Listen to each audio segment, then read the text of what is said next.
You're listening to the SSPX podcast, and welcome to the next installment of our mini-series on G.K. Chesterton's The Everlasting Man. We recently sat down with Father David Sherry, the Superior of the District of Canada for the Society of St. Pius X. The main focus of this mini-series has been the chapter of The Everlasting Man called The Five Deaths of the Faith. Today, we'll dive a little deeper into that meaning, and also look at what Father Sherry calls the sixth death of the faith. He proposes that would Chesterton be writing this book today, he would have included the modernist revolution in the mid-20th century as the sixth death of the faith. We'll discuss this and what it means and what we can do about it. We're happy to welcome Father David Sherry. Father Sherry, thank you for joining us. We've been speaking with you quite a bit recently, and it's great to have you back to speak about this small mini-series, I guess you could call it, about G.K. Chesterton. So, Father, how are things going? Very well, very well. Thank you very much for having me on again, Andrew, and I'm always happy to talk about G.K. Chesterton, as he's one of my favorite authors. Yeah, absolutely. You've referenced him a few times, so it's nice to be able to do a whole episode on him. We have been looking specifically at G.K. Chesterton and the Everlasting Man. Why does this have relevance for us today, Father? So, in 1925, Gilbert Keith Chesterton wrote a book called The Everlasting Man, and he said in the book that he was going to propound the thesis, and I quote, that those who say that Christ stands side by side with similar myths and his religion side by side with similar religions are only repeating a very stale formula contradicted by a very striking fact. He wrote it in response to H.G. Wells, who had written a sort of a short, or let's say concise history of the world, the outline of history. And Chesterton, as always, was very complimentary to Wells about the way in which he wrote it, but he was not so complimentary about the thesis behind it, which is effectively that there's an evolution and the Darwinism is leading the world, and things are getting better and better and better and better, and things are inevitably going to work out for the best. And Chesterton said, well, if you actually look at history, that's not the thing that should be taken from it. And if you look at reality, you'll see, first of all, that man is not just another animal. And that's the first part of the Everlasting Man, which is that man, compared to the animals, is not just another animal at all. Is in fact specifically different in that he alone has an immortal soul. And then the second part of the book is to compare Christ and his religion to all the other religions, and they're not the same. The other religions are all, in fact, false, and Christ and his religion is the true one. And in the end of that book, his final chapter is about the five deaths of the faith. And I think that's what we're going to speak about more particularly today. All right. So the five deaths of the faith, it sounds fairly ominous. Is he talking metaphorically or literally?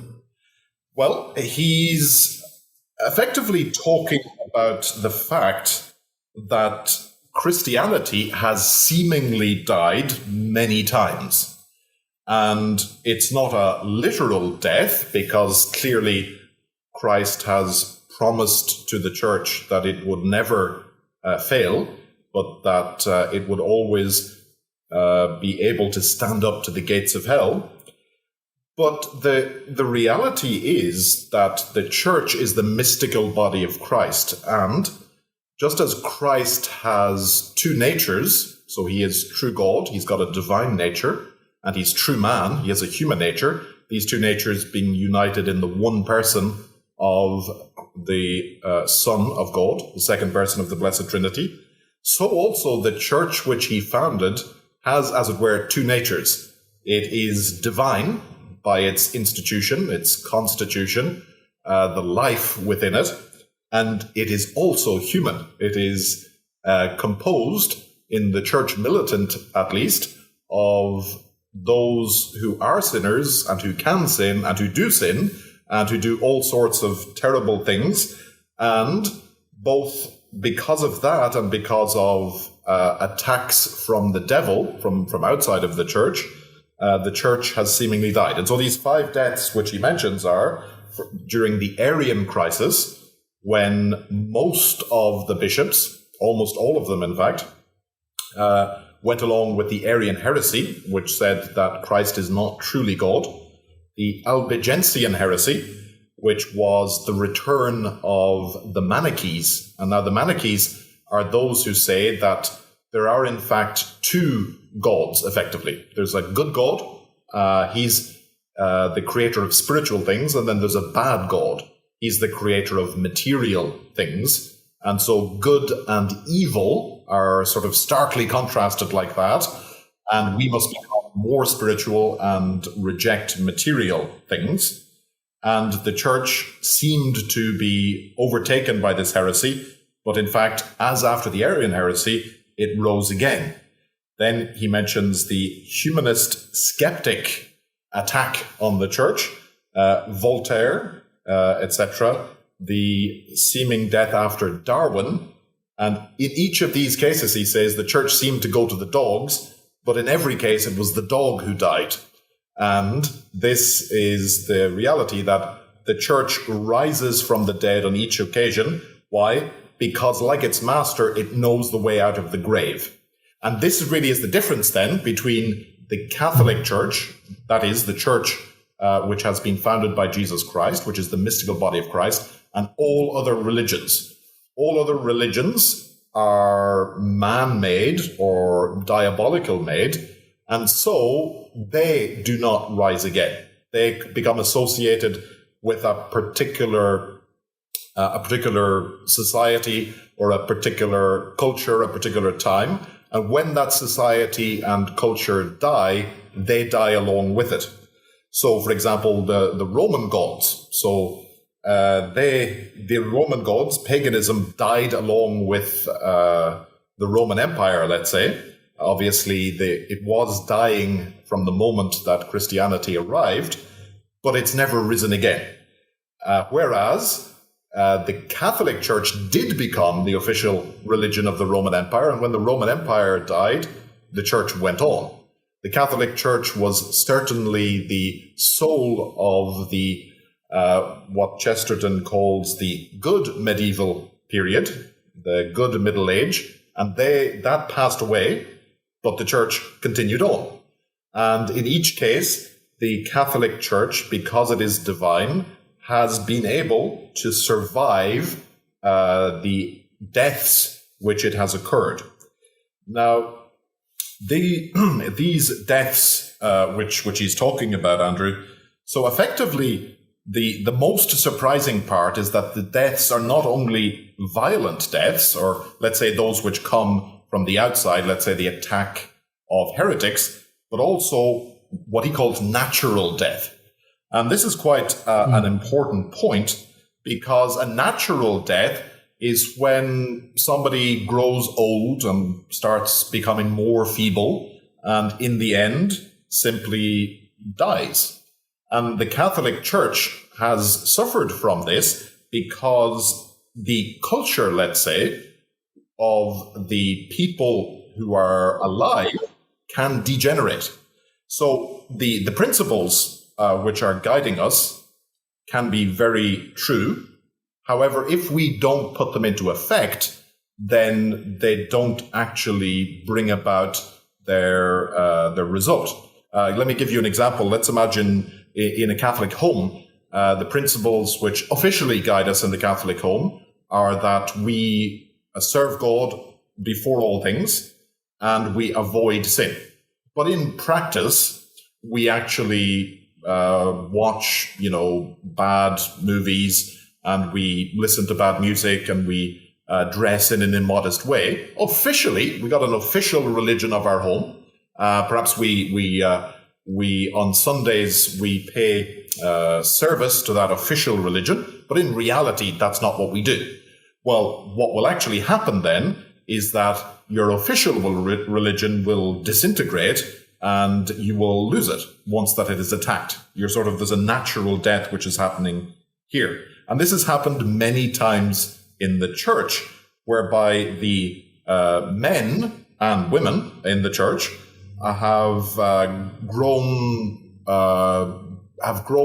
used to the truth which Christ has given, but they no longer put it into effect, and the clergy start living sinful lives, and so the faith, in a sense, becomes a shell only because it's not actually being lived. And Chesterton points out in the beginning of the chapter that the enemies of the faith are always telling us that priests and ceremonies are not religion, and that religious organization can be a hollow sham. You know, this thing that people say, which is, I'm not religious, I'm spiritual. Because, they say, religion is, or religious organization is often a sham. The priests, the bishops, are just effectively paying lip service, which is what our Lord reproached to the Pharisees when he said, this people honors me with their lips, but their heart is far from me. This can happen in the Catholic Church, and has happened and does happen. And this is true. It's because of that, then, it would seem that if it's just a human thing, then it's going to die because of the corruption which has attacked the body of the church. Remember, the divine part of the church, it's intangible. Just as Christ on the cross, he died only in his human nature. He did not die in the divine nature, because the divine nature is immortal. And so also in the Catholic Church, what happens is that it dies insofar as it can because of the, let's say, the corruption or the turning away from God which occurs. But because it is divine, it never dies, but always comes to life again. One of the things which actually certainly attacks the church is, of course, the sins of the clergy. People are sometimes scandalized by the sins of the clergy. How can it be, they say, that if the Catholic Church is true, the clergy, commit sins? And the answer is given to us by St. Thomas More in his dialogue. He was listening to this objection, and he says that wherever there is a class so numerous, there is bound to be sinners. Okay? We're not living in the promised land of the heavenly Jerusalem yet. That day will come after the general resurrection. For the moment, we are still living in a fallen world which has received the life of grace. But this life of grace which we receive, and which in particular the priests profess to live, this life of grace can be lost because we have free will. We still have our tendency towards sin.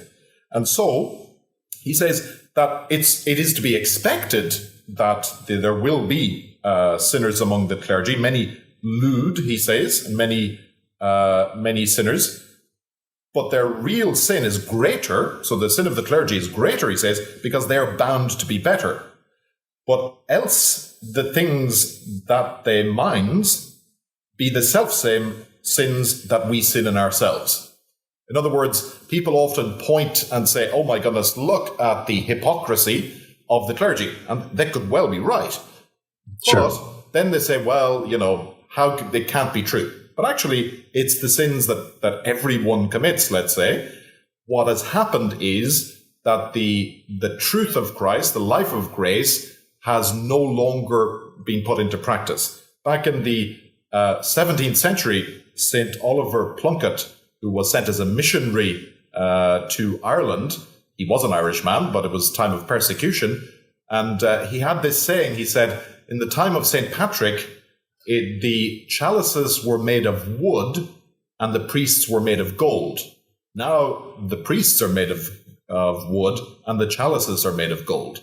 In other words, it's always been the problem. If we sort of let ourselves go, you know this in your own spiritual life, if you let yourself go, well, you start falling back, you start falling into sin. And it's the same for the church. One of the particular difficulties, or one of the particular things, of course, is Pharisaism, the Pharisees. And this is something that's often been pointed at the church. It's, oh, well, you're saying that we should do these things, but you don't do them yourself. And this is true. It's very true that we can do that. Now, it's one thing to say, well, you're saying that we should do these things. In other words, let's say you should keep the commandments, and you don't do it yourself. Well, it's better that we keep the principle that we should keep the commandments, rather than we should say, well, I'm not keeping the commandments, so let's get rid of them. Okay? Right. So that's another temptation, is you could say, well, for years, the priests were saying we need to keep the sixth commandment, but many of them, let's say, were not doing it themselves. There have been periods in the history of the church, the 11th century, for example, and many other periods, where the priests, by and large, were not really keeping the sixth commandment. Therefore, let's get rid of the sixth commandment.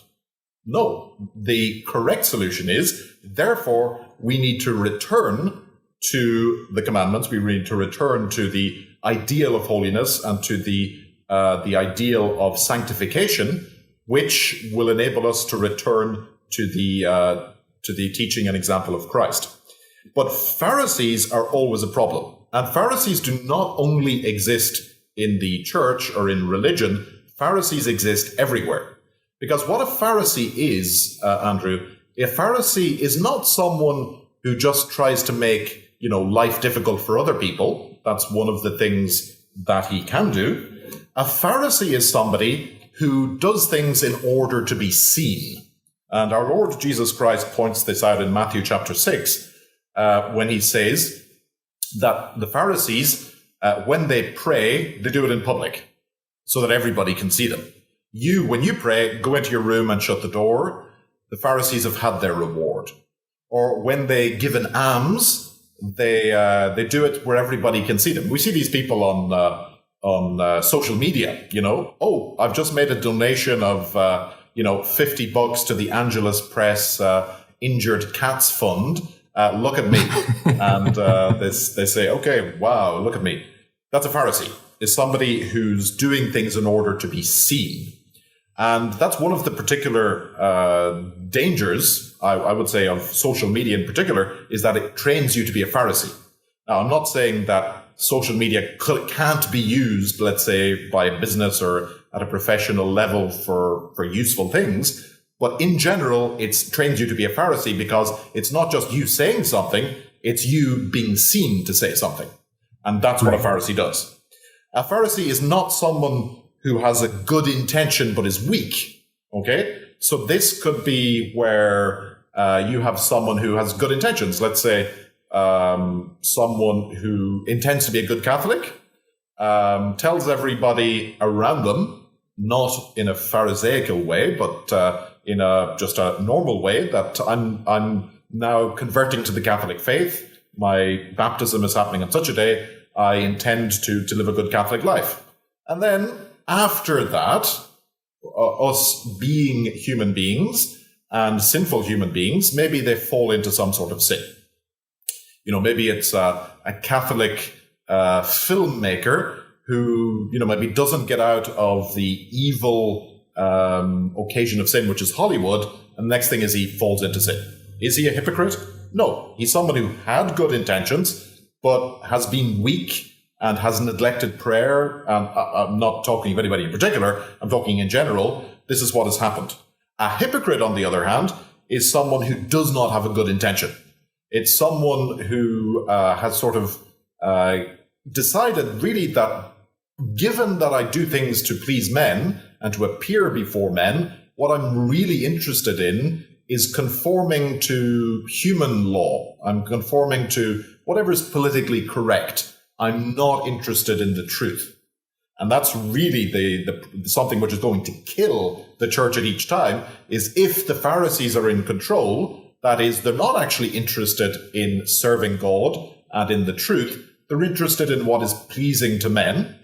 So men, for example, say that we have to, we have to put environmental protection first. And so in order to conform to that, that's what I do. Well, this is a cause of death.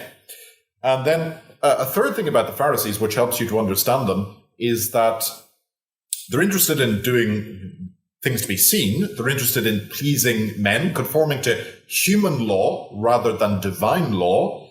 The third thing about them is, a way to understand them is that whatever they say, it's not just a lie, but it's the opposite, which is the truth. Okay? That's the Pharisee, because he does not love truth, he in fact has an operation of lying. And you can actually understand the truth by knowing that what he says, it's the opposite, which is the truth. First Pharisee was Lucifer, who's not interested in truth. He's not interested in reality. He's interested in myself. I'm so great, how I appear to others. And he says to Eve, he says, if you disobey God, you will be like gods. Okay, that's a lie. But it's not just a lie, it's the exact opposite, which is the truth. It's you will not be like gods, you'll be like devils. Same thing with the chief priests and the Pharisees go before Pilate. They go before Pilate and they say, we found this man forbidding to pay tribute to Caesar. And then think about that for a second. Well, that's a lie. Well, it's actually the exact opposite, which is the truth. Is he said, render unto Caesar the things that are Caesar's. And there's lots and lots of examples. Daniel chapter 13, the two rulers of the people who accuse Susanna. So they accuse her of being lewd and being impure. It's the exact opposite, which is the truth. And so that's how you kind of understand the Pharisees. And it's very dangerous because that's going to kill the faith. Because, now when I say kill the faith in the sense of Chesterton, which is that the faith has become divorced, or the life has become divorced from the faith, and so it's going to die off. A bit like, he says, a snake sheds its skin. But the thing is, when the snake sheds its skin, another skin comes. The cat loses one of his lives, and he's got another life. And this is the Catholic Church, which is at each time it seems that the Catholic Church is going to die, because it is being ruled by the Pharisees, because it is being ruled by heretics, as in the case of the Arian crisis, when most of the bishops were heretics. That's it. It's finished. It's all gonna die. Each time the Undertaker brings the Catholic Church to the grave, and each time it's the Undertaker who is buried. And this is what shows that the Catholic Catholic religion is different from all other religions. When the Druids died off, when Christianity came to Celtic lands, that was it. There are no more revivals of the Druidic religion. You got some people who pretend to do that, but it's dead. It's not coming back to life. The Roman gods, the Greek gods, the Norse gods, they're not coming back to life. 2,000 years, Christ died 2,000 years ago. He came back to life. The Catholic Church has died many times. It is and has come back to life. So that's effectively what he means by the 5 deaths of the faith. Oh, that's fascinating.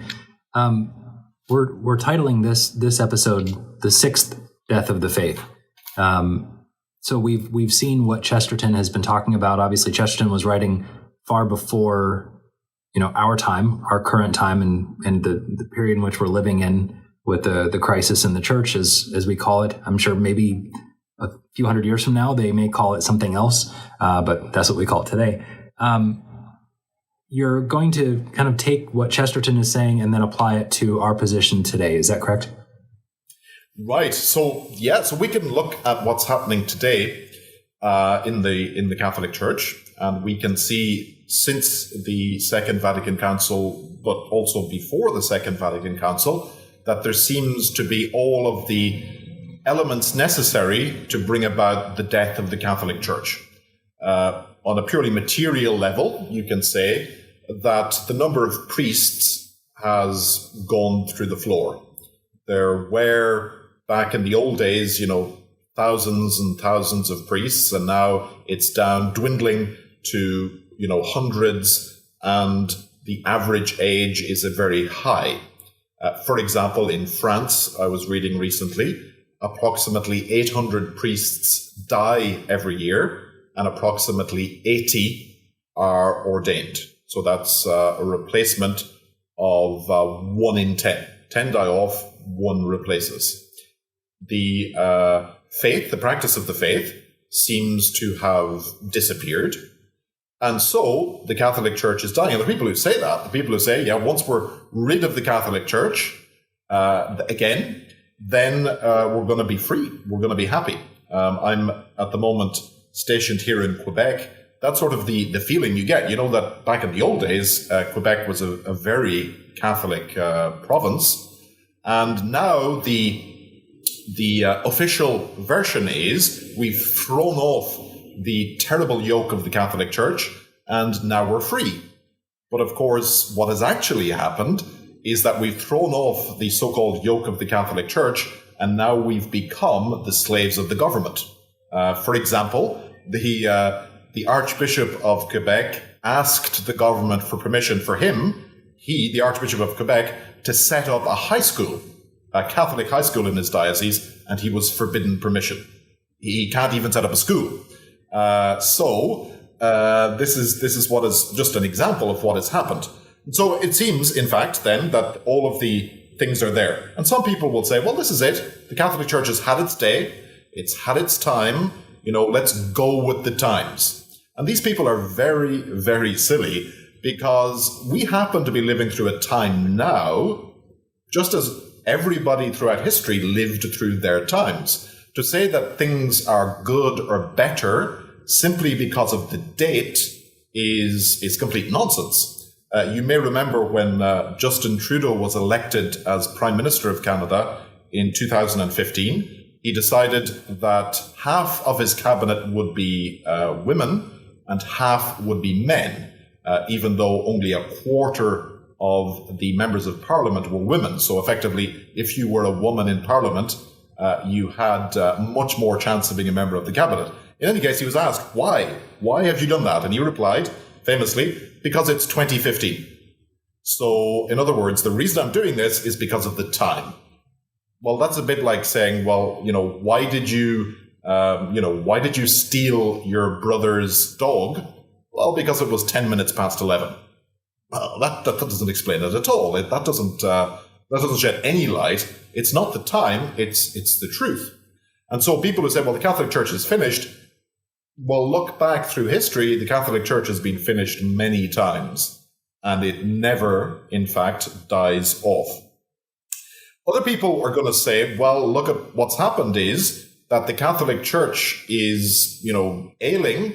We need to get back to the Middle Ages. We need to get back to doing how things were done back in those times. And these people are not right either, because there is a certain truth in we need to get back to how things were.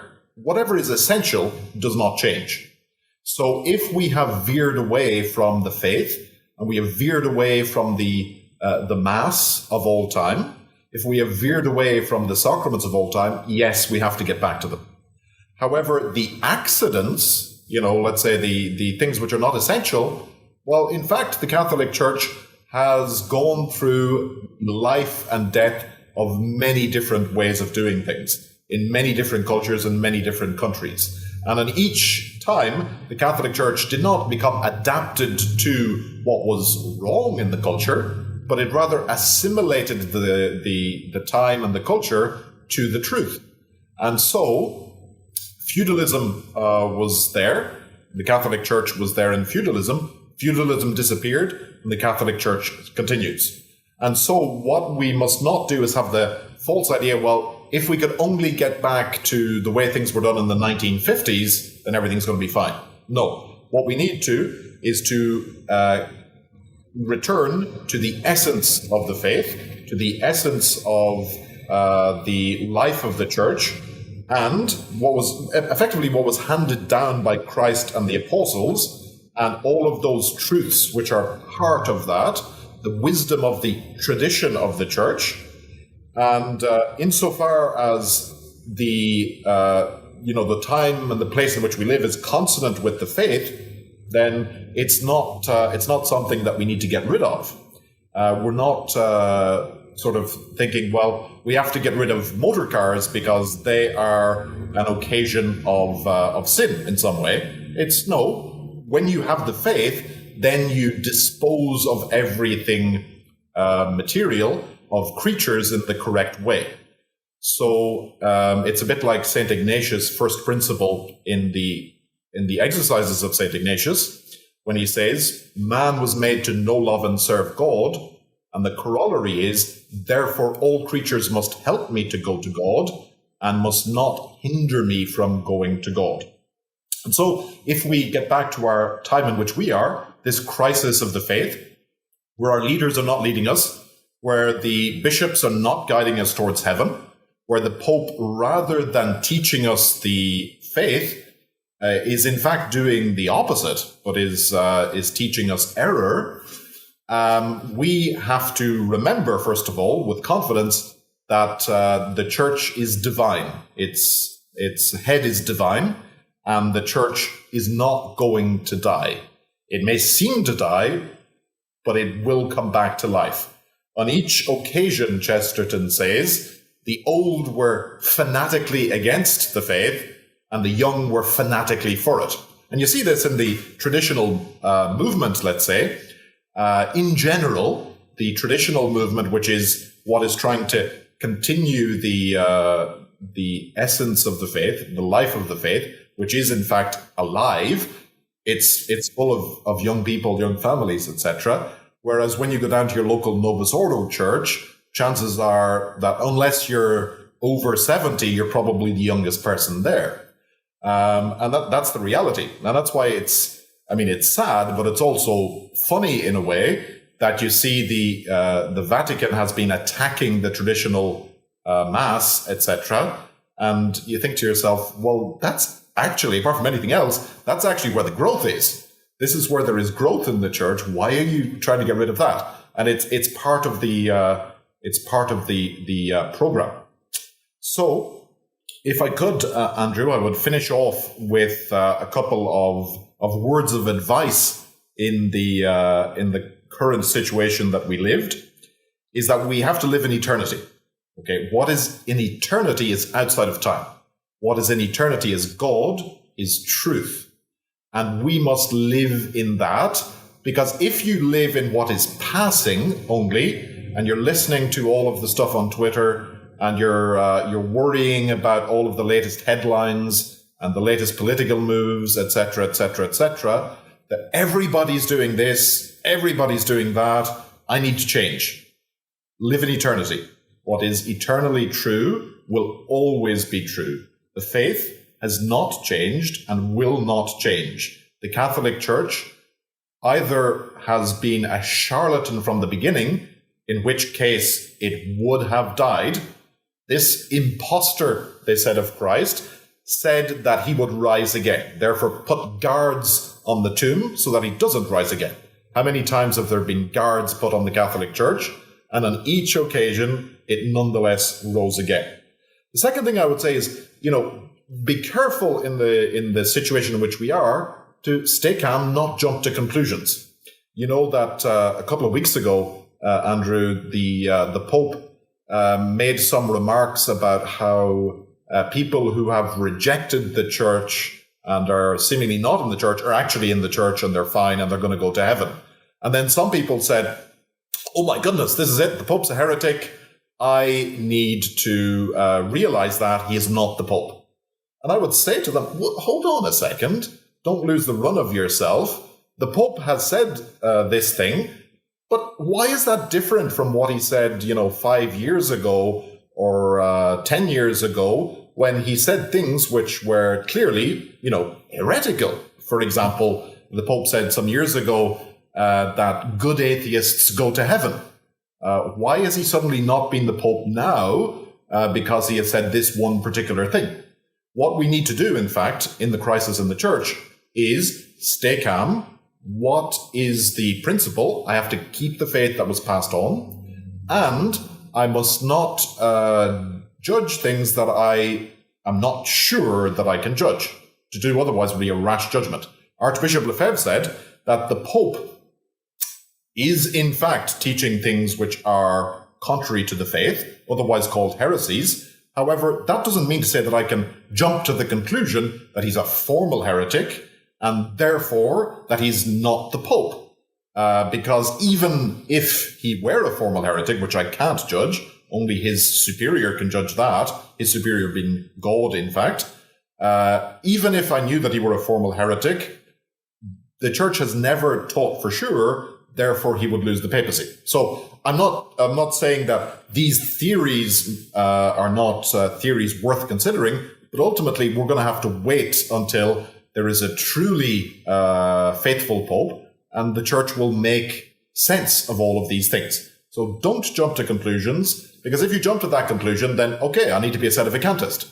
All right, well, what sort of the 250 different types of sedevacantists do I become? And often, as people have done, they find themselves, well, effectively, nobody agrees with me, therefore, I can't go to anybody's mass. And so follow Archbishop Lefebvre. Archbishop Lefebvre was clearly the person whom God has given in this death of the faith to be almost like an Athanasius or a Dominic who's going to keep things going, and in God's good time, the church will rise again. And also, I would say, Andrew, to be careful for parents in particular. Be careful, what sort of compromises you do. Chesterton said elsewhere, don't teach children theories that are younger than they are. Nowadays, in public schools and to a large extent in Catholic schools, there are all sorts of new theories which are completely wrong and completely untrue, which are being taught to children. For example, the so-called gender theory. I've heard terrible stories of very young children being told that, you can decide yourself if you're a boy or a girl. You don't know if you're a boy or a girl, etc. Parents, you cannot tolerate that.